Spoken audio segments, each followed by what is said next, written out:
decanos y decanas son los representantes electos por los claustros de la facultad que reconocen en su figura la capacidad de liderazgo político y gestión administrativa.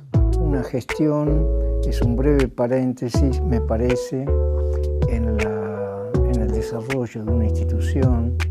Vimos que nosotros teníamos que gestionar y apaciguar toda la facultad porque ya era vergonzoso que no terminaban las gestiones los decanos. Y además también la discusión era cuánto del presupuesto se lo quedaba al rectorado y cuánto del presupuesto se ponía a disposición de las unidades académicas. La discusión histórica de la universidad, y bueno, lo del rectorado no se toca y lo que se discute son lo de las unidades académicas. Bueno, en eso estaba la fricción. Yo estaba cumpliendo con una función académica que obviamente tenía tintes políticos. Esto es inevitable porque lo político está en todas partes, nos guste o no, lo declaremos o no. Así que para mí es importantísima la facultad. Yo creo que constituye una parte muy importante de nuestra vida, ¿no? Hemos pasado ahí. ¿No? Que hablen de la Facultad de Humanidades y digan este lugar es una cosa fantástica y fenomenal. Y eso me parece que la gestión también puede ser eso, un lugar desde donde realizar un modo de encantar el mundo. Bienvenidos al ciclo Decanas y Decanos de la Facultad de Humanidades. Como parte de las actividades de conmemoración de los 60 años de la fundación de la Facultad de Humanidades de la Universidad Nacional de Mar del Plata, damos inicio al ciclo Decanos, un ciclo de memoria institucional, entrevistando a la doctora María Luz González Mezquita, quien fuera decana de nuestra institución entre el 1 de octubre de 2004 y el 2 de enero de 2008. Su decanato fue la culminación de una etapa de gestión institucional que comprende la dirección del Departamento de Historia, de la que fue también miembro como asesora y consejera superior y consejera académica.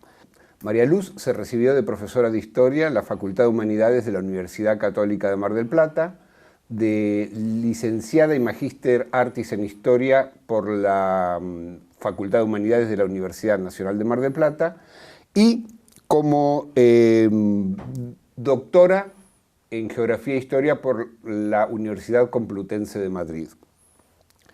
Actualmente es profesora emérita en Historia Moderna, cátedra en la que llegó a ser titular y donde desarrolló su trayectoria académica. Directora del Grupo de Investigación en Historia de Europa Moderna, en el cual dirige proyectos bienales. Es también directora de Magallánica, Revista de Historia Moderna, y de la Red de Historia Moderna. Miembro del Consejo Directivo del Centro de Estudios Históricos, del CEIS, de la Facultad de Humanidades. Académica correspondiente en Argentina de la Real Académica de Historia de Madrid. Evaluadora experta de la Agencia Nacional de Investigación de España e integrante de programas y comisiones académicas de evaluación del sistema universitario español.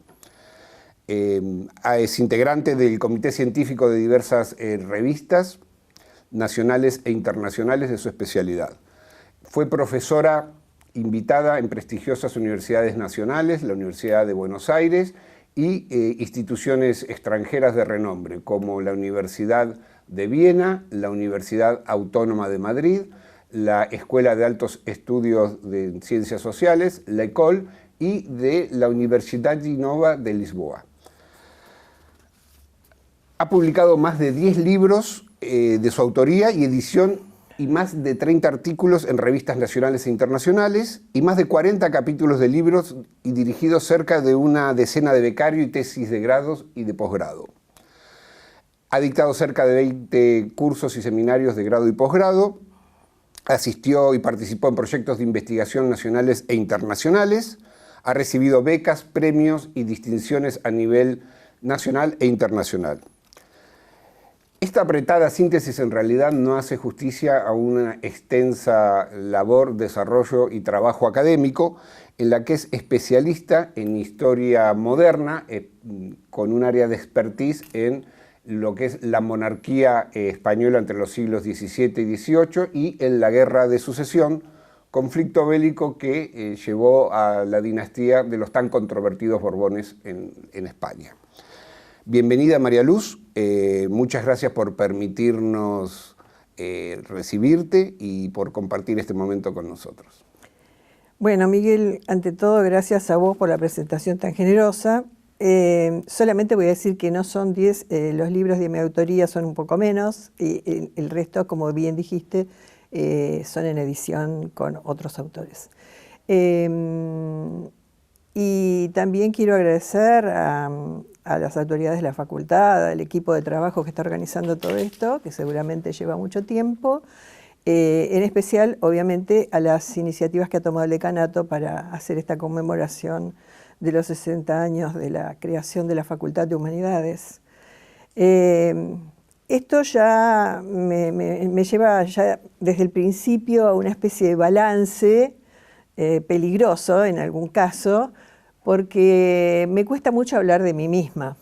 Entonces, esto que sería como una especie de autobiografía, autorreflexión sobre lo que uno mismo ha hecho, a mí particularmente me cuesta un poco, sobre todo porque tengo mucha conciencia de que no voy a ser objetiva con lo que digo, entonces que quede claro desde el principio, como es muy obvio, que voy a decir lo que yo pienso de determinadas cosas y con una visión naturalmente subjetiva y que puede ser perfectamente considerada desde otro punto de vista.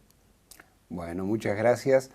Me gustaría preguntarte, en tu tránsito, transitaste como estudiante en una institución que luego se transformó, digamos, de la Universidad Católica como estudiante y luego como docente en la Facultad de Humanidades de la Universidad Nacional de Mar del Plata.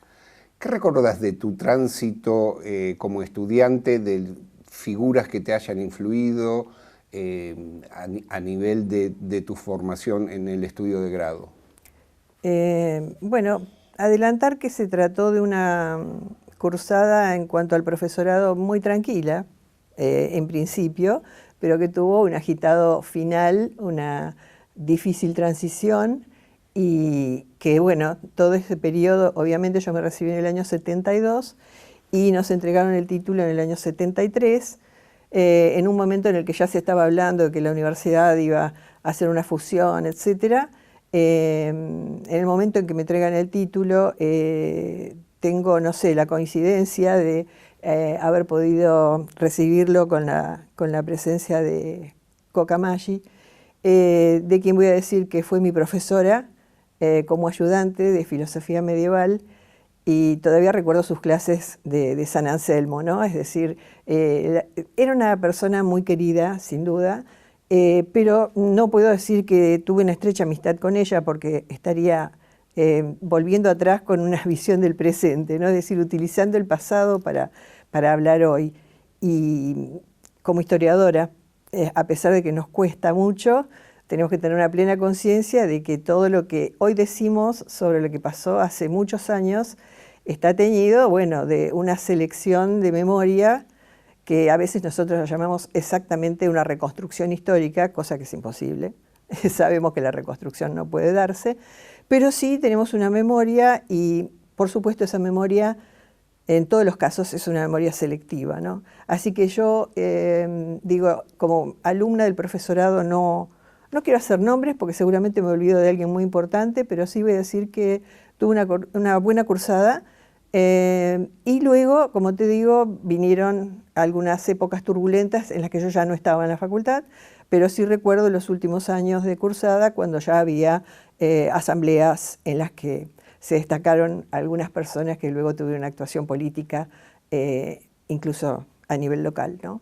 Y de eso tengo un recuerdo muy, muy nítido de los debates que se organizaron, de cómo la gente estaba como en efervescencia después de una época en la que habíamos estado, bueno, cursando en una institución en la que éramos pocos, una institución pequeña, si se puede decir eso de una institución, y en el que no se visibilizaban los conflictos, ¿no? Más allá de algunas cuestiones que tengan que ver con el contexto general, pero no específicamente dentro de la facultad. En el contexto de la Revolución Argentina, que es, ¿no?, donde iniciaste tus estudios y se desarrolló la mayor cantidad de años en Mar del Plata, no solo en el país, con el Cordobazo Mar del Plata, estuvo el asesinato de Silvia Filler. ¿Cómo era ese clima político? ¿Cómo se vivía en las aulas? ¿Cómo lo percibías? Y se vivía como algo efectivamente que pintaba mal.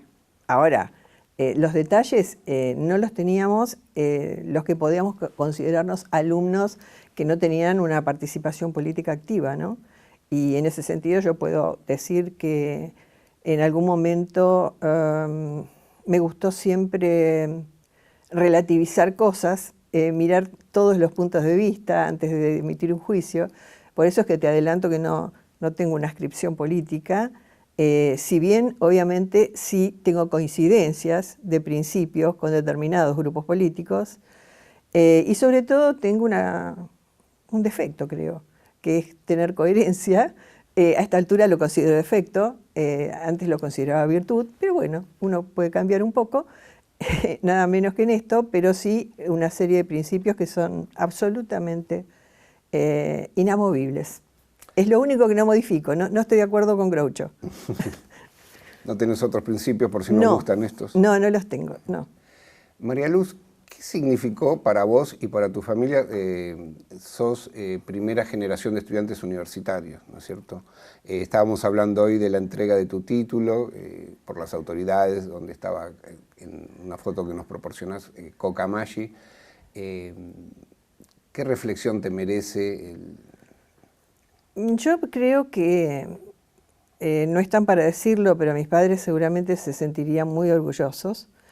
Y para mí significó un aporte muy importante a nivel de mi afirmación en mi personalidad, ¿no? Es decir, el contacto con otros grupos, el salir, digamos, de lo estrictamente conocido, esa vinculación me ayudó mucho y aparte fui bastante heterodoxa porque en el año 72, cuando me recibí, yo ya estaba pensando en hacer el doctorado en España. O sea, me miraban... que era inédito. Sí, inédito, absolutamente, pues nadie hablaba de eso, nadie se le cruzaba por la cabeza semejante idea, y mucho menos irse a España, ¿no? Es decir, en este momento, a pesar de todas las dificultades que hay en el contexto nacional e internacional, a nivel global, digamos, pero hay muchas posibilidades también para que la gente pueda salir a estudiar en distintos centros del exterior o nacionales, no importa, es decir, donde hubiera un doctorado, hacerlo, ¿no?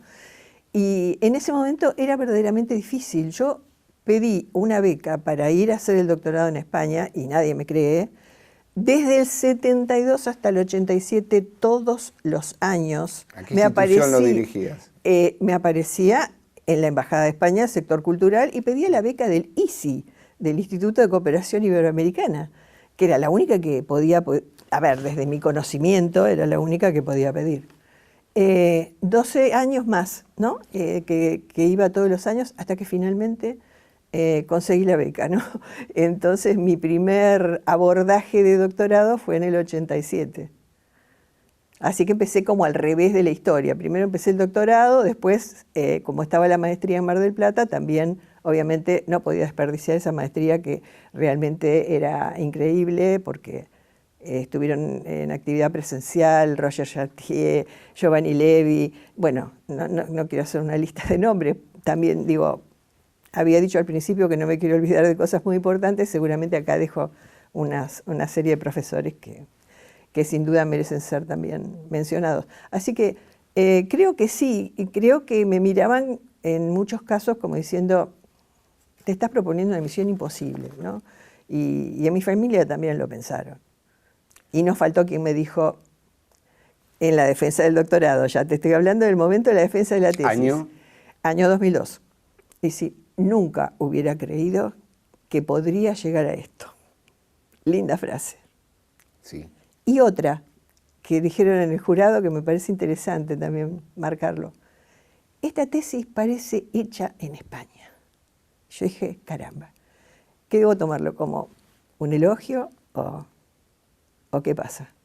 ¿No se podía hacer desde acá? Por eso te digo, fue un poco exótico lo mío. Sí, quería preguntarte al respecto dos cuestiones. En ese ambiente de una carrera de grado de la Universidad Católica, hasta fines del siglo XX, la idea de los doctorados, de los posgrados, tardó en arraigar. En ese entonces debería ser una de las pocas personas con esa idea. ¿De dónde te provino la inspiración de querer tener esa experiencia?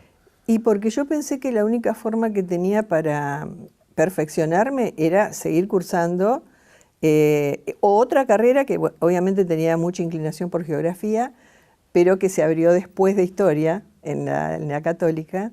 Entonces yo empecé historia y después ya me pareció ya demasiado, ¿no? Hacer 2 carreras a la vez. Y entonces dije, bueno, hay que perfeccionar esto y obviamente la idea era a través de un doctorado específico. Y bueno, esa fue inicialmente, no hubo otra motivación. ¿Algún profesor que te sugiriera? ¿Cómo te llegó la idea, el conocimiento de que estaba en esas instancias? ¿Lo terminaste haciendo, empezaste queriendo hacerlo en una España de la tiranía de Franco y terminaste cursando en la España de la democracia? Claro, no, pero digamos, cuando yo me presentaba era porque escuchaba, digamos, determinados autores, ¿no? de historia moderna, que era lo que ya me interesaba, que decían, bueno, y como el doctor no sé cuándo, yo digo, doctor. Bueno. Algo que era para los médicos. Empezó, sí, más allá del contexto, que obviamente tuve una gran desilusión cuando la primera vez que me presenté me dijeron que no, y así varios años, ¿no? Porque la cursada efectiva del doctorado empezó en el 87 y luego continuó en el 95 ya con intención de definir lo que faltaba, que te imaginas que sería mucho, porque muchos archivos en distintos lugares y al mismo tiempo sostener la carrera que tenía acá en la universidad, que para mí, a pesar de las dificultades, es nuestra universidad. Y siempre sentí un enorme placer cuando en cualquier lugar en el que me presentaba decían de la Universidad Nacional de Mar del Plata.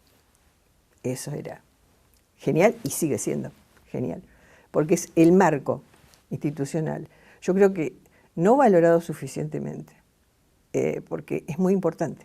¿Por qué te parece que no se valora? Y porque a veces te la pasás protestando, me incluyo, ¿no? Es decir, de las cosas que te parece que tendrían que ser de otra manera, y no valorás todo lo que tenés, ¿no? A veces sí, pero mira, ¿en qué condiciones trabajás? Bueno, a pesar de todas las condiciones, a pesar de que es muy difícil lo que me propuse, pero se puede. Se puede y el resultado... tal vez es una proyección falsa, pero lo veo hoy. Lo veo en la revista, en Magallánica, que está muy bien posicionada, lo veo en cómo ha funcionado el grupo, lo veo en la participación en un proyecto internacional como Failure. Es decir, hay muchas muestras de que lo que hicimos estaba bien, o sea, se podía, ¿no? Frente a todas las oposiciones y disgustos, se puede. Se puede con esfuerzo, mucho trabajo, se puede. Sobre todo teniendo en cuenta que todo esto comienza en una época donde las comunicaciones tal cual las conocemos hoy eran... Absolutamente. Eran cartas, esperar cartas, escribir, máquinas de... ¿sí? Voy a hacer un solo nombre. Yo me pasé muchos años trabajando en la Biblioteca Central con Horacio Zavala. Ese nombre sí lo quiero hacer porque fue una persona que me ayudó mucho. ¿Quién era y qué te aportó para los que no conocen Horacio una Zavala? Metodología de trabajo, un gran amor por lo que hacía, no siempre demostrado por él, ¿no? Es decir, a veces era un personaje un poco difícil en el acceso, pero con mucho amor por la profesión, siempre, absolutamente siempre metido en su trabajo. Descubrí este libro, traje esto, porque venía de Buenos Aires, hasta que se vino a vivir a Mar del Plata, ¿no? Y bueno, ahí me pasé muchos años fichando libros, fichando artículos de revistas. Me acuerdo del fichaje de Revista de Occidente. Y nada, me parece que fue un momento en el que yo aprendí a sistematizar información, etcétera, y que me fue muy útil después, ¿no? El trabajo, pero claro, estamos hablando, como decís, de una época en la que el protagonista era la ficha. O sea, física. Un rectángulo de cartón en el cual uno tenías que volcar conceptos, registros, etcétera. Y nada, con lo que tenemos hoy es un abismo realmente tan grande que no se puede ni siquiera casi comparar. Si yo me acuerdo que para hacer una reproducción de un artículo tenías que hacer un trabajo con un sistema que trabajaba con una máquina que tenías que imprimir una planilla primero, las máquinas no tenías que hacer ningún error y en las máquinas no es como ahora que haces tic y borraste toda una frase. O sea, artículos que tenías que rehacer, reescribirlo porque estaban corregidos y no se podían presentar en el famoso mimeógrafo, porque salía todo ilegible. O sea, sí, absolutamente. Desde la vieja Lexicon, pasando por la máquina eléctrica y llegando a la computadora. Una generación que tuvo unos cuantos desafíos. Y María Luz, ¿por qué historia de España? ¿Cuál es la clave para que también nos permite conocer un poco más de tu perfil personal? A mí siempre me interesó la historia de España porque mi familia es una familia de inmigrantes y la historia de España era como la parte viva permanentemente de los comentarios, de lo que se decía, etc. Y ocurrió algo que tal vez es fruto de la casualidad o llama la coincidencia, que me gusta más, cuando se empezó a organizar la Facultad de Humanidades ya nacional, en la Universidad Nacional, un día me propusieron, dice, ¿no te gustaría ingresar en la universidad? Yo estaba dando clase en secundario, concretamente estaba adquiriendo horas de una manera increíble, no sé por qué en ese momento, porque se creó una escuela, que es el Polivalente de Arte, y me dijeron sí que tenía interés. Entonces me dijeron, hay 3 áreas que podrías elegir. Bueno, ¿cuáles son? Bueno, una que no está muy definida todavía, que la discusión creo que todavía sigue, sobre Argentina o colonial, ¿sí? La parte después la otra medieval y la otra es Historia de España, porque en esa época en los planes de estudio estaba incluida Historia de España. Yo, bueno, me costó decidirme, pero la misma persona estaba a cargo de las dos, de medieval y de Historia de España. Rompo también lo que dije al principio, porque fue muy importante en mi formación, el profesor Barbero. Y bueno, hablé con él y me dijo que estaba bien lo que eligiera, me dio todas las posibilidades. Digo, bueno, ¿qué le parece Historia de España? Sí, bueno, Historia de España. Después eso se convirtió en algo peligroso porque Historia de España desapareció de los planes de estudio y tuve que emigrar a otra área y pasar a lo que después es moderna, ¿no? Así que eso es más o menos la idea. Y realmente creo que él fue un profesor que tanto a los alumnos, porque vos lo sabés muy bien, y muchos más, vos has sido encima alumno de la que está hablando. O sea, me produce una cosa impresionante, ¿no? Sí. Verte cómo has crecido y demás. Y bueno, nada, entonces él te hacía amar lo que hacías. Otra vez un caso parecido al que te había mencionado de Zavala, ¿no? Pero nada más que en su área. Él era como una persona que venía a traer sus conocimientos a Mar del Plata. Y venía cargado de libros. Era una cosa impresionante. Y cada viaje, pero aparte compartía, ¿eh? No escondía la información en ningún momento. Traía al aula una valija con libros, ¿no? Y los ponía arriba del escritorio para que el que quisiera los pudiera aprovechar. Así perdió varios. Y nos recibía los jueves en la biblioteca municipal donde podíamos ir a hacer consultas. Claro, sí. Una figura entrañable, Miguel Ángel Barbero. Increíble, sí. Sí. Bueno, eso es más o menos. Bien. El tránsito en la universidad, en la Facultad de Humanidades, ¿cuál fue, con qué cargo empezaste? ¿Cómo se fue desarrollando tu carrera? Bueno, si te hago toda la historia va a ser aburrido. Va a ser aburrido porque empecé de una manera un poco caótica, después quedé como cesante, después volví como una figura extraña, suplente. Yo digo, bueno, ¿qué es esto? Evidentemente me gustaba. Pero ayudante de primera, ¿cuál eran las categorías? No, era una cosa. ¿Qué existía en ese entonces? ¿Cómo era esa carrera? Extrañísima. Alguien faltaba un ayudante, ven, hacer la suplencia. No, bueno, una cosa que vista desde hoy decís, no puede ser. Sí, podía ser en esas épocas lejanas. Bueno, después, hablando ya más de la cosa formal, para mí, después de hacer unos años de ayudante y jefe de trabajos prácticos, lo que yo considero un hito fundamental es mi primer concurso, ¿no? En la época de la normalización. Entonces, eso como que te daba ya una situación de mayor seguridad a nivel personal incluso, porque la normalización no fue un proceso sencillo, ¿no? Es decir, hubo gente que incluso se negó a presentarse, ¿no?, a los concursos para ser evaluado por alumnos, ¿no? Es decir, en el jurado.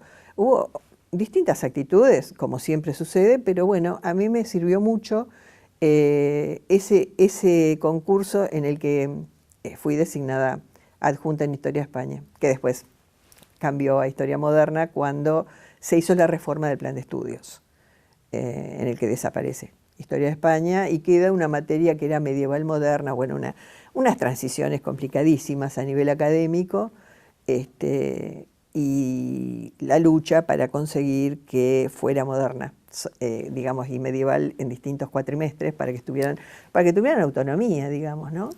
No es posible estar en una misma cátedra en un solo cuatrimestre dando todo el antiguo régimen. Imposible.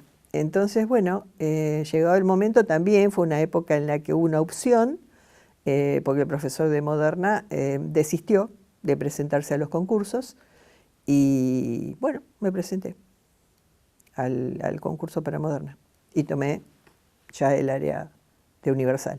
Y paralelamente a tu especialización, a la expertise que fuiste desarrollando en Historia de España, también cuestiones internacionales que se derivan de ahí, como la Guerra de Sucesión, ¿no? Porque sos experta en la monarquía española, ¿no?, de los Habsburgo, ¿no?, conocidos como Austrias en España, pero a la vez también el final de esa dinastía, ¿no?, la Guerra de Sucesión. O sea que me parece que en tu trayectoria de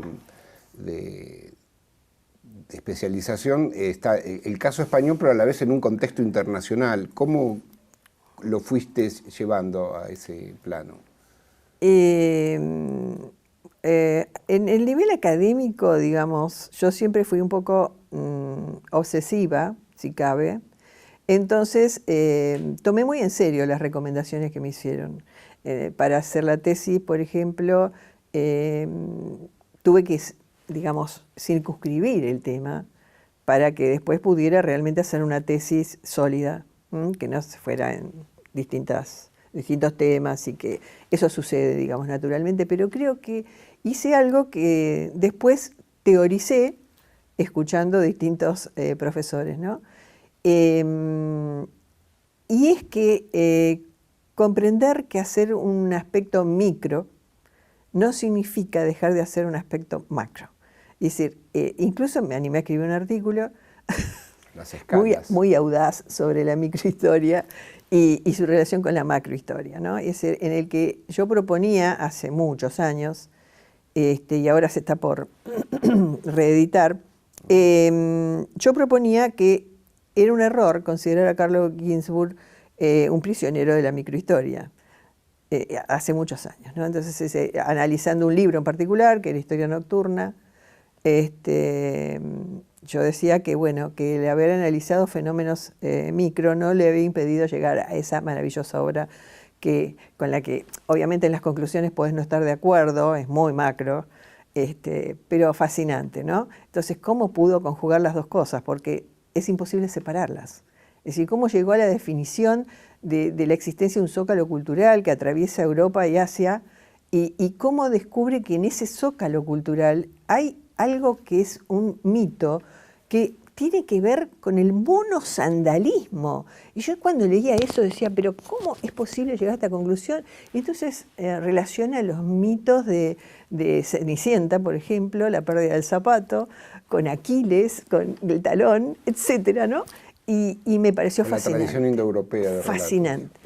Sí, todo el mundo ario y cómo se vincula a través de distintos fenómenos que no vale la pena ahora detenernos. Pero ese es un poco lo que me llevó a hacer una tesis, que era la oposición nobiliaria a la llegada de los Borbones, lo cual no me trajo mucha suerte para tener buen eco con la monarquía actual, pero sí con el ámbito académico, digamos, ¿no?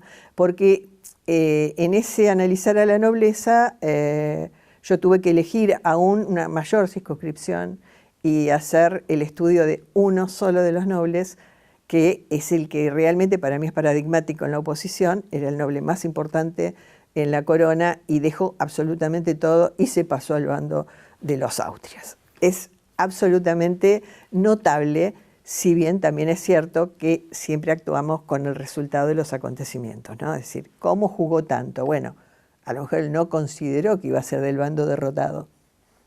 ¿Y qué es la derrota? Porque ahí viene otro problemita más. Es decir, quién ganó, quién perdió, etc. Eso después con el tiempo, superando, digamos, lo que es la publicística nobiliaria y demás, me llevó a estudiar un poco también el impacto de esa publicística, lo que sería un debate que no se ha dado seriamente sobre la opinión pública. La existencia o no de una opinión pública en el siglo XVII, un tema muy urticante y claramente porque va en contra del paradigma habermasiano. O sea, si vos decís que hay opinión pública en el siglo XVII, sos una especie de hereje, hasta hace pocos años, en los que hubo un congreso en el que alguien se animó a decir go to hell, Habermas, vete al infierno. ¿No? Entonces, a partir de ahí, ya cuando decís opinión pública en el 17, te miran de otra manera, ¿no? Pero al principio era muy difícil hablar de eso sin tener que siempre como relativizarlo. María Luz, esto creo que nos pone ante un tema que conoces muy de adentro porque has protagonizado junto con otros colegas,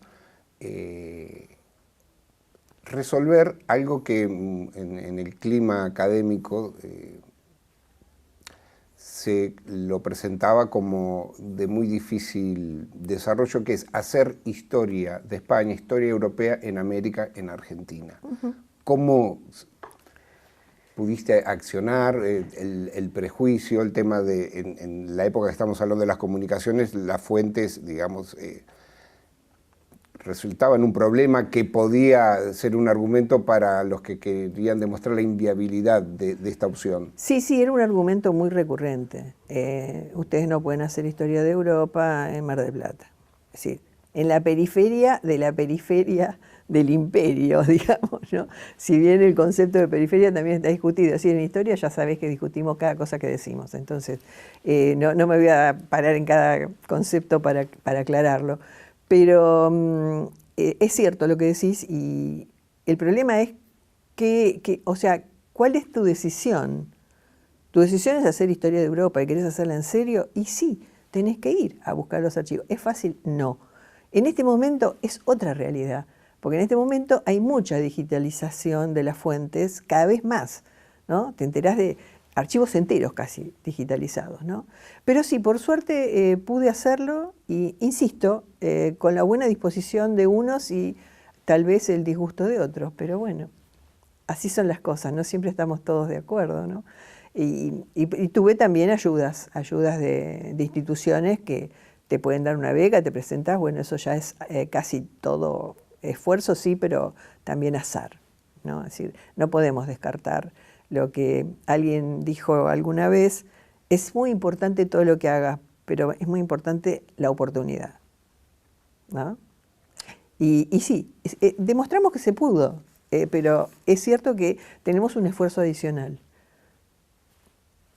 Eso, pero bueno, creo que es tan diferente el contexto, porque yo veo toda la gente que ha podido acceder a becas, por ejemplo, doctorales de CONICET, que en este contexto obviamente el comentario suena muy oportuno, en el que con esas becas vos podías optar por el área que te interesara.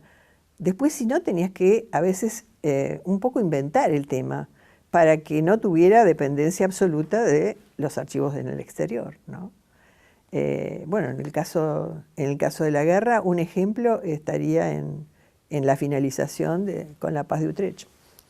Ahí tenés un ámbito tan global, porque es la primera guerra mundial realmente considerada, la guerra de sucesión, y es también una paz global, ¿no? Entonces, ahí ya como que te da un margen, y también cambiaron los estudios en la relación entre lo que es estudios americanistas y europeos. Entonces, en este momento hay como una intención de integrar, con resultados a veces muy positivos, de gente que realmente ha logrado esa visión integradora, y en otros casos a veces no pasa de la intención, ¿no? Es decir, yo hago un libro compilado y pongo un artículo sobre el Río de la Plata, otro sobre Lima, y uno sobre, no sé, Nápoles y otro sobre Madrid. Bueno, es la monarquía de España, acá tenemos una historia conectada. Buah, no siempre es así. Para que haya una verdadera historia conectada, tiene que haber otro tipo de historia integral, ¿no? Sin lugar a dudas.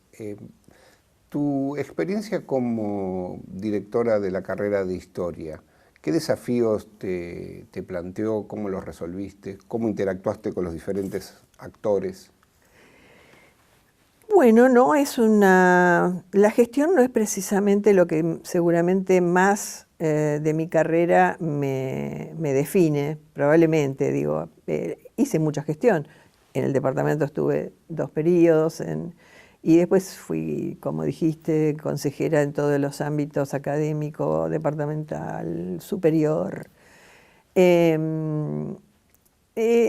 Fue una gestión que a mí personalmente me trajo muy buenos resultados, pero no a nivel personal por beneficio, sino porque me sentí bien en la dirección del departamento. Hubo algunos conflictos más serios hacia el final de la segunda gestión, pero bueno, tuvimos a cargo una época también conflictiva, la década del 90, en la que había aparecido mucho dinero de golpe, y sabíamos de dónde venía, ¿no? Entonces había una serie de limitaciones también a veces para definir cuestiones prácticas. Concretamente, es la época en la que aparece la maestría, ¿no? Entonces, tenía todos los días la gente que estaba absolutamente feliz y contenta por la maestría, pero también tenía las protestas de los que decían que no era viable construir algo desde el aporte de fondos internacionales, como el FOMEC, ¿no? Banco Mundial, el famoso FOMEC. Pero también tuve satisfacciones dentro de las dificultades, que ahí está lo que te digo del juego dialéctico entre lo que se puede considerar bueno o malo, o cuando se dicta la ley de educación, por supuesto la que más nos afectaba, que era la de educación superior. Tuve mucho apoyo de todos los claustros para hacer nuestras protestas, y dimos clases públicas en la peatonal. Fue realmente una cosa épica, ¿no? Y sin embargo, éramos conscientes de que mucha gente no sabía qué estábamos haciendo. Ahí en la peatonal con un megáfono era una cosa... el público pasaba y nosotros dábamos las clases públicas entusiasmados. Pero fue una forma también de concientizar, ¿no? Es decir, la famosa necesidad de la vinculación entre la universidad y el resto de la sociedad, que tiene que ser algo que se dé naturalmente, ¿no? Trabajamos para eso en ese momento con la ley, con resultados diversos, ¿no? Como sabes. ¿Y tu relación con los colegas y con los alumnos y el centro de estudiantes, en esto que tal vez haya sido, no lo sabías, una preparación para luego la instancia del decanato? Sí, igual quiero decirte que como los contextos son siempre diferentes, la experiencia a veces no te resulta tan útil como pensabas, ¿no? Pero en general, dado que yo no tengo una inscripción política, no pertenezco a un partido, y siempre tuve la idea de que la facultad es un lugar en el que se trabaja desde la gestión, me refiero, ¿no? Para poder coordinar los esfuerzos de todos, ¿no? E interaccionar con todos los grupos. Yo siempre tuve buena disposición con todos, ¿no? Eso no significa que me haya llevado bien con todos, porque naturalmente las relaciones humanas no son una cuestión matemática, ¿no? Que vos pongas buena voluntad no quiere decir que del otro lado la vas a recibir. Pero tuve buena relación, aunque a veces muy conflictiva, ¿no? Es decir, en el decanato tuve tomas de la facultad, etc. Y siempre es cierto, en el departamento fue una época en la que tenía tal vez una mayor homogeneidad de los apoyos políticos, porque fui propuesta por La Franja, ¿no? en el Departamento de Historia. Entonces, bueno, sí, siempre había gente que estaba en otra posición, pero después en el decanato la situación fue distinta. María Luz, te tocó la etapa de implementar como directora la vehiculización, los ajustes del nuevo plan de estudios, ¿no? Que se habían aprobado en los principios de la década del 90, que había reducido el plan que habíamos estudiado varias generaciones, ¿no? Sí. De anuales a cuatrimestrales, áreas. ¿Qué recordás de eso? ¿Cómo resultó ese desafío? Tuvo resistencia y después tuvo muchas modificaciones en las asignaturas, en el enfoque. Tuvo después un ajuste, digamos, en el buen sentido de ajuste. En función de la experiencia, de lo que me estás preguntando, de cómo funcionaba, cambiaron algunas materias, vos conocés bien el tema del área metodológica, y el principal problema creo que fue la implementación del plan, ¿no? Las correlatividades, la gente que tenía que buscar las equivalencias, era verdaderamente un problema, hasta que se consiguió, digamos, entrar en el mecanismo de las equivalencias puras, digamos, pero siempre había una excepción que justificaba, etc. Era muy conflictivo. ¿Cómo pensás que se resolvió? Como el cambio, conflicto, la implementación. Es lo que te digo. ¿Qué nos quedó? ¿Qué nos quedó? En principio parecía una cosa muy difícil y hasta se veía muy mal el paso de las anuales a cuatrimestrales. En el caso mío personal, mucho peor, porque fusionaron 2 anuales en una cuatrimestral. Pero bueno, era una excepción el caso nuestro.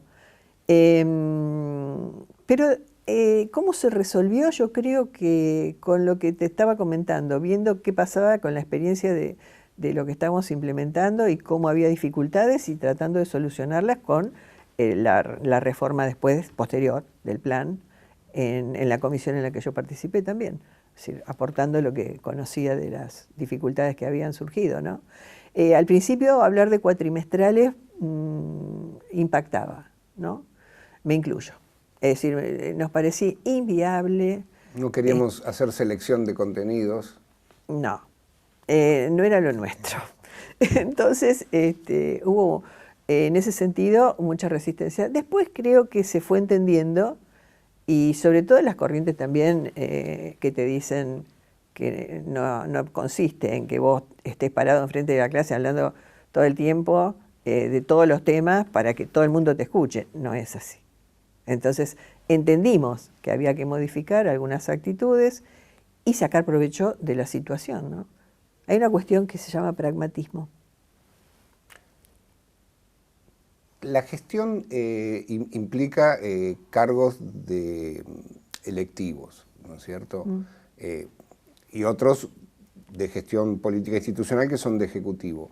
Vos transitaste por estas instancias. Por ejemplo, ¿qué te dejó tu experiencia como consejera académica? Porque has visto la institución desde diversos lugares. Sí, algunos más tranquilos que otros, digamos. Yo creo que aprendí muchas cosas, porque solamente con la práctica podés aprender. Desde mi punto de vista, la teoría sirve, pero hasta ahí. Y entonces viví muchas situaciones que me sirvieron o no, en algún caso, para después aplicarlo como experiencia.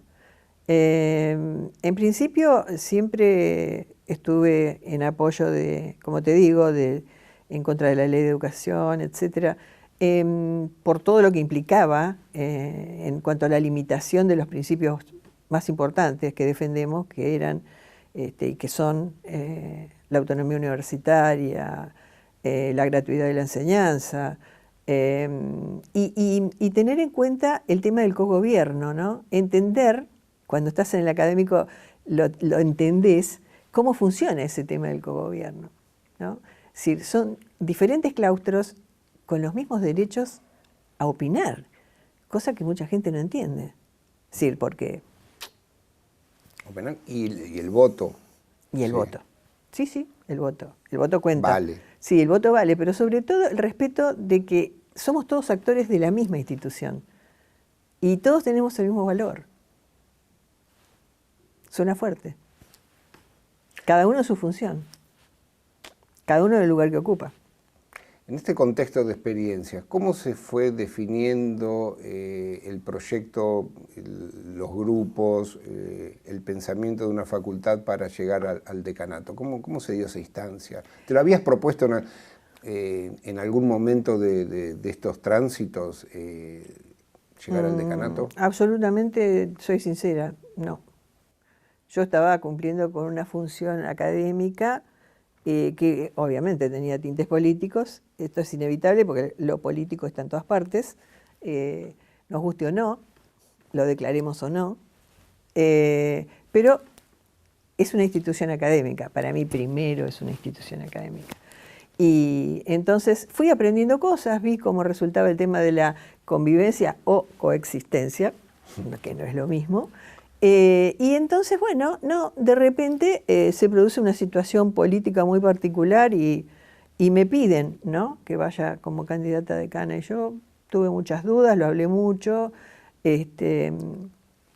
Tal vez mi mayor virtud para ocupar el cargo, al menos desde los que veían eso, era que yo era una persona justamente sin una inclinación política pública definida, con una posición dentro de la facultad, combatiendo por ideales muy importantes. Seguramente nunca pude ser una persona fanática y me da hasta pudor decirlo, ¿no? Es decir, porque tal vez es muy interesante ser fanático de algo, disfrutar esa cosa de identificarse absolutamente con algo.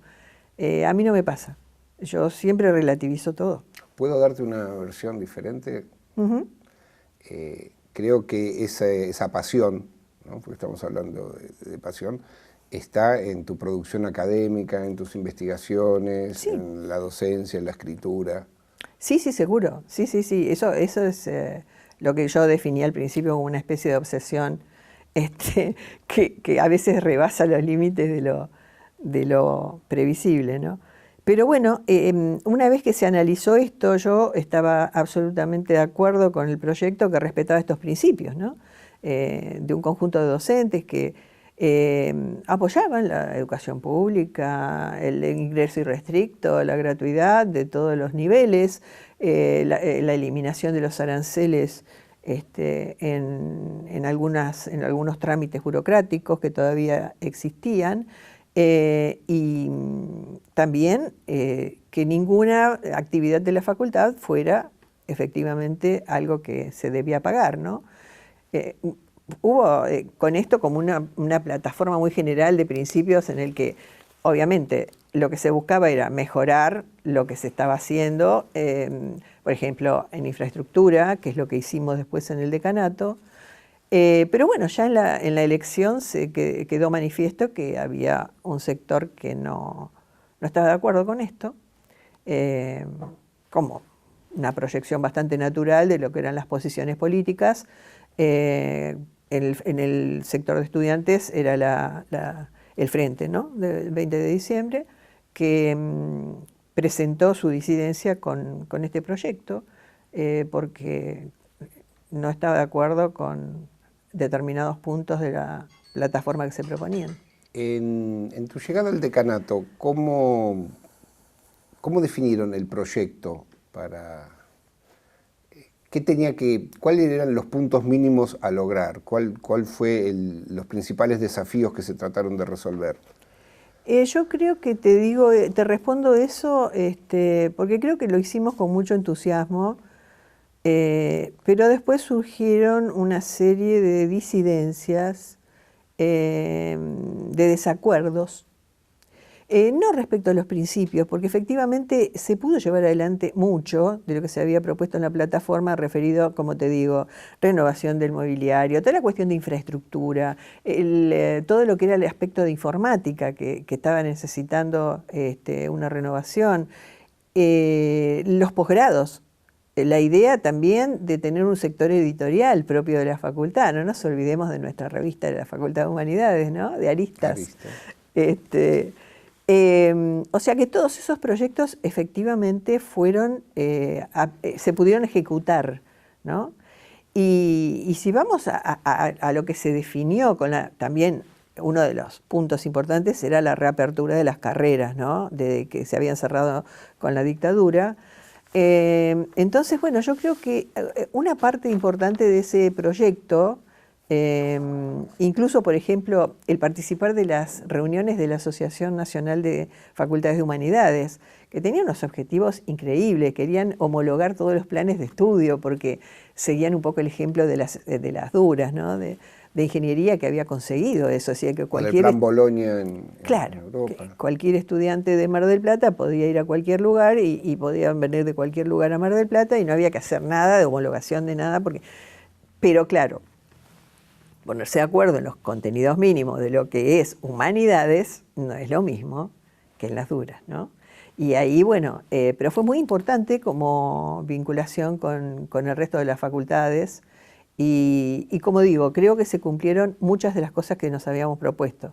Se abrió la carrera de profesorado italiano a término, se abrió una maestría en letras, la maestría en historia que ya venía funcionando, pero se le mantenía, digamos, el impulso porque no era fácil sostener una maestría una vez que desaparecieron los fondos que venían fácilmente del exterior, ¿no? Con un costo de otro tipo, pero que facilitaban el funcionamiento de la maestría. Sí, que nos permitieron la circulación de académicos internacionales, ¿no? Todos los libros de excelencia que leíamos, estaban esos escritores, investigadores, docentes dándonos los cursos en la maestría. Fue un momento de excepción. Nadie lo podía creer.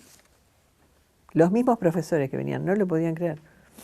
Bueno, fue un momento de excepción y fue una idea interesante y ahí empezaron los posgrados a funcionar desde la década del 90, como estamos diciendo. Y luego, bueno, el tema de historia, que tenías un doctorado interuniversitario con la Universidad del Centro, de la provincia de Buenos Aires, y que, bueno, ya en esa época del decanato estábamos discutiendo la posibilidad, mientras hacíamos la presentación a la CONEAU por categorización, etcétera, discutiendo las posibilidades que teníamos de un doctorado propio, ¿no? de historia, que después se consiguió y que sigue vigente. También todas las carreras en educación que se abrieron. Había funcionando 7 posgrados ya en ese momento. Y creo que como la cosa más destacada fue la reapertura de sociología, ¿no? Eso fue una cosa a nivel emotivo, digamos, para muchos.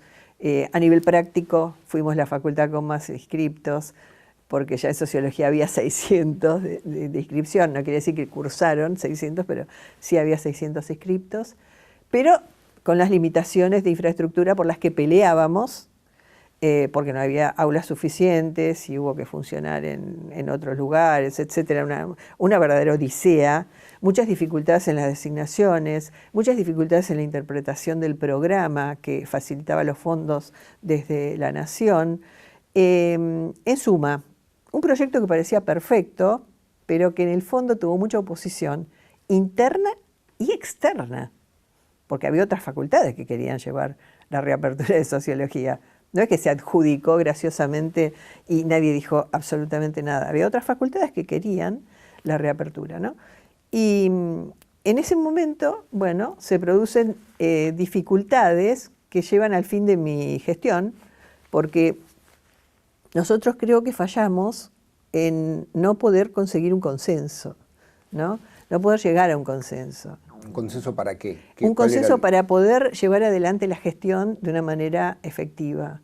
Hubo mucha discusión, mucha oposición y ¿cuáles son los puntos de disidencia o imposibles de conciliar? Te pongo el caso de sociología, por ejemplo. Era un caso que pasábamos consejos académicos completos hablando del tema, no había forma de llegar a un acuerdo. Es decir, es más, yo creo que cada paso que se daba profundizaba más la separación que llevaba a un consenso, ¿no? Y entonces mi dilema era seguir contra todo, Y la otra era pensarlo un poco más fríamente y tomar una decisión que en el fondo redundaba en beneficio de la institución, que es lo que más me importaba.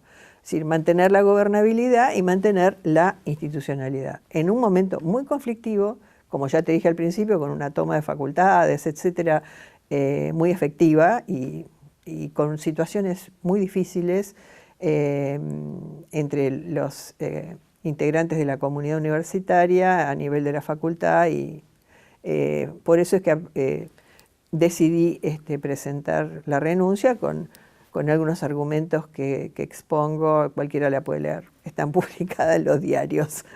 Los diarios se hacían eco de esas peleas y de esos enfrentamientos.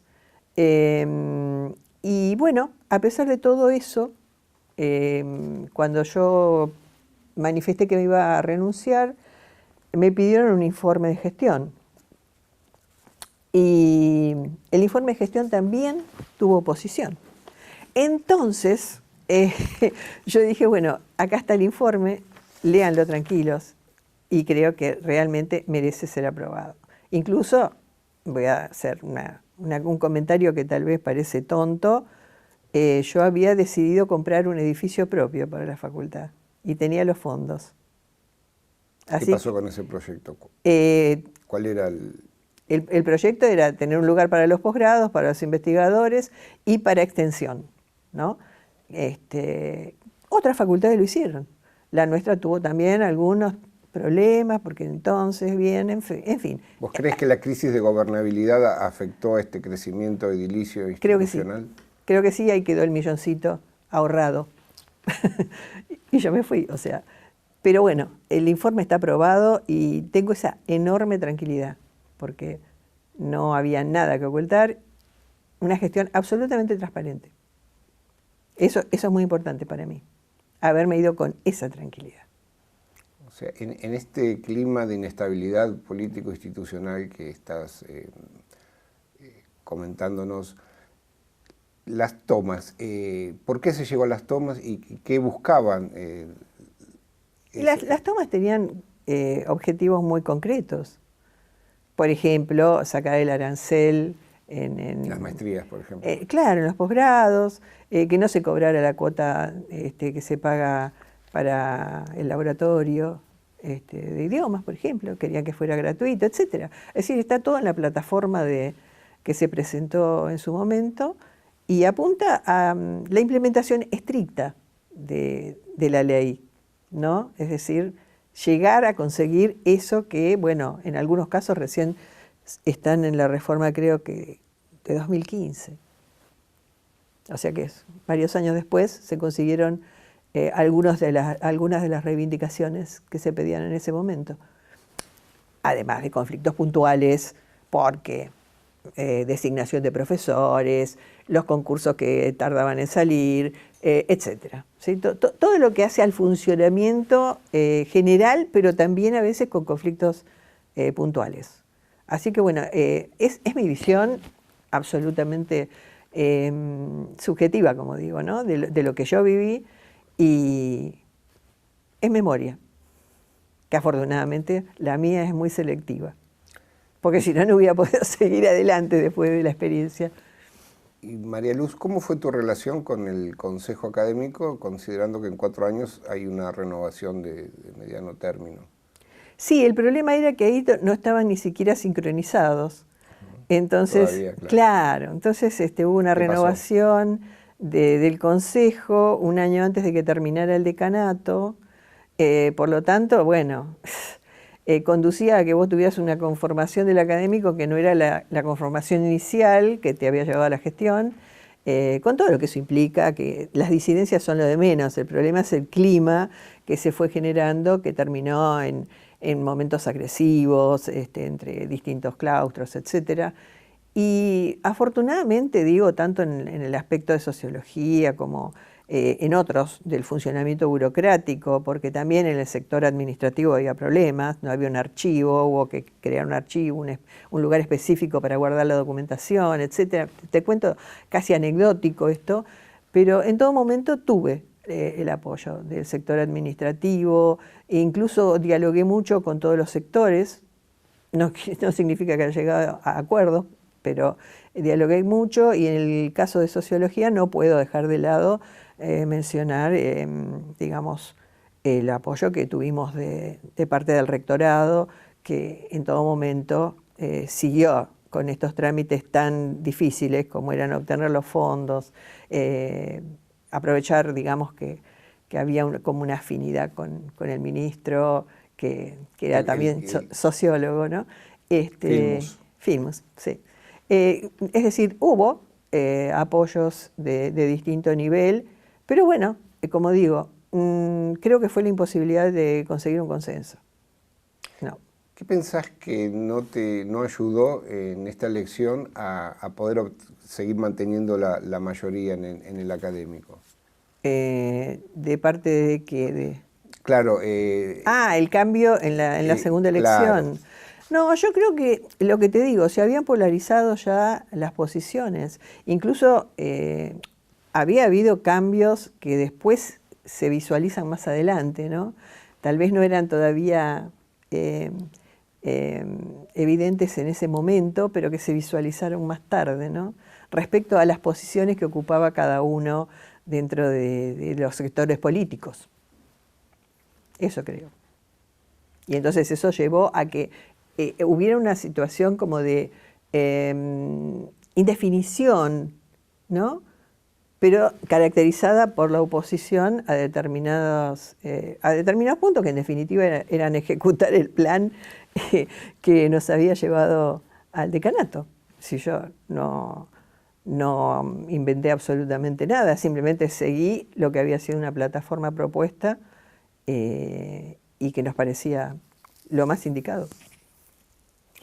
El balance que haces de tu gestión hoy, ¿sí? Ya fuera del traumático de la gestión final, con el paso del tiempo, ¿qué es lo que rescatás? ¿Qué es lo que hubieses querido hacer y no pudiste? ¿Y qué es lo que quedó como un legado? El legado es todo lo que te dije que pudimos hacer, ¿no? Sí, todas las cosas positivas de la gestión. Ojalá hubiéramos tenido tiempo para la reapertura de más carreras, se hubiera dado la oportunidad, los fondos, etc. Y con respecto a los otros aspectos, lo que te digo, ¿no? La afirmación del posgrado, del sector editorial, informático, etc. Es decir, el objetivo era que la facultad funcionara bien. Y cuando no hay un acuerdo, un consenso, insisto en eso, es muy difícil, porque podés detenerte en cada cosa, en pequeños detalles, y hacer un balance desde hoy es difícil también. ¿Por qué? Porque ¿qué es un éxito y qué es un fracaso? Después de toda esa traumática situación, yo seguí con mi carrera, porque afortunadamente yo tenía una carrera en investigación, en docencia, aunque no siguiera en gestión, yo tenía una carrera. No es que terminé la gestión y entonces, bueno, ya. ¿Entendés? A mí me siguió interesando la facultad, me siguió interesando posicionar lo que hacemos en distintos lugares, no siempre con el mismo éxito, pero ahí viene la cuestión. Viene la propuesta para que seamos parte de un proyecto internacional que es el proyecto sobre el fracaso, Failure, que es un proyecto internacional entre universidades americanas y europeas. Y ahí entro en el debate sobre qué es el éxito y qué es el fracaso, ¿no? Y entonces empiezo a tomar conciencia, tal vez, de muchas cosas, que era la preocupación por los que no ganaron, por los que se consideran perdedores. Proyectos truncos. Claro, y ahí aparecen, bueno, las biografías ya desde hace años de Napoleón, etcétera. Es decir, ¿por qué tanto interés en Napoleón? Bueno, ¿por qué? ¿Por qué? ¿Y qué es el éxito y qué es el fracaso? Puedo decir algo muy fácil, es algo muy relativo lo que es el éxito y lo que es el fracaso. Son las dos caras de la misma moneda, ¿no? Porque un historiador que me impactó mucho escribe un libro, Geoffrey Parker, que dice que ningún éxito es definitivo, ¿no? Entonces... ¿Es aplicable al fracaso? Claro, Entonces, este proyecto que te digo que está reflexionando sobre ese tema, genera una discusión sobre cómo el fracaso puede ser revertido. Es decir, los fracasos no son absolutos y sobre todo en el aspecto científico más duro, los fracasos en cualquier experimento son el camino al éxito, ¿no? Claro. Bueno, esto es una versión, una interpretación. Alguien me decía, bueno, pero mejor es triunfar, sin duda, pero los triunfos no son eternos. Sin duda. En estos tiempos de agresión hacia la educación pública, hacia lo que es este formidable mecanismo de ascenso social que tiene la Argentina, que es la universidad gratuita, laica, ¿sí? La noción de lo público. ¿Qué rol le asignás en este contexto tan crítico, nacional tanto como internacional? Estamos viendo esta escalada de agresión a lo público, a valores fundamentales con el que fueron el consenso, el clima en el que nos criamos, en el que estudiamos. ¿Qué rol le asignás a las humanidades, a las ciencias sociales? Y yo creo que es un rol fundamental porque se supone que nosotros somos los que tenemos que llevar adelante un espíritu crítico y pararnos frente a la realidad y a las cosas que suceden con ese espíritu, ¿no? ¿Sí? Tratando de analizar qué es lo que pasó, por qué llegamos hasta ahí, por qué lo permitimos. Porque también es eso, ¿no? Es decir, cuánto tenemos de agotados a veces y cuánto de pasatistas con respecto a estas situaciones. Yo creo que es fundamental, como siempre que los alumnos te preguntan, sobre todo en secundario, yo creo que el que está haciendo la carrera no se pregunta eso, dice, ¿para qué sirve la historia? Y hay unas respuestas muy fáciles en las que vos podés decir que, bueno, sirve para que no se cometan los mismos errores. No es así, no es así. Porque cada uno de los procesos que nosotros vivimos tienen un contexto específico. Y solamente podemos juzgarlos en función de ese contexto específico. Y no sirve para nada, a veces, la comparación con otros periodos. ¿Por qué? Porque las categorías son diferentes. Porque manejamos distintas situaciones. Porque nosotros no somos los mismos. A ver, nosotros nos manejamos en un nivel que a lo mejor va a decir nivel patológico. No. Nuestras identidades son múltiples. No lo digo yo, lo dijo Goffman. Afortunadamente tengo un respaldo importante, ¿no? Para sostener que las identidades son múltiples y que somos muchas cosas a la vez. Y nos creemos a veces una sola. Y emitimos juicios en función de una sola. Entonces, sí, qué incoherente, ¿no? No es una cuestión de incoherencia. Es que somos varios a la vez. Y es difícil compatibilizar a todos lo que somos. Es muy interesante tu reflexión, que me parece que se vincula con cuando te pedíamos qué frase, qué idea podía resumir tu filosofía y tu acción, nos acercaste a hacer y al hacer, hacerse. Sí, es una frase de un filósofo francés del siglo XIX, que se llama Lequier, pero que en realidad se la han adjudicado ya casi todos, han puesto la etiqueta en otros autores, ¿no? Dicen que en realidad la trabajó más Lejeune en el libro que se llama El Pacto Autobiográfico, donde habla extensamente sobre lo que significa hablar del propio pasado, algo que odio, la ego histoire. Odio hablar de mi propio pasado, por eso siempre he tenido cierta reticencia para ocuparme de asuntos que tengan que ver con la inmigración. No me parece, no puedo ser objetiva y entonces no me parece.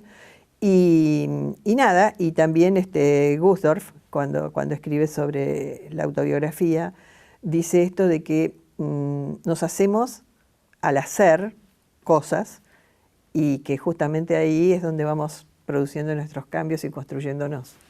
Por eso elegí esa frase. Muy bien, María Luz, reiteramos nuestro agradecimiento por tu presencia, por tu tiempo, por compartir tu experiencia que nos va a ayudar a reconstruir la memoria institucional de nuestra querida facultad en nombre de la gestión y de todos los que participamos en el ciclo Decanos de la Facultad de Humanidades. Te estamos muy agradecidos. Bueno, yo soy la agradecida porque me han escuchado durante todo este tiempo. Muchas gracias.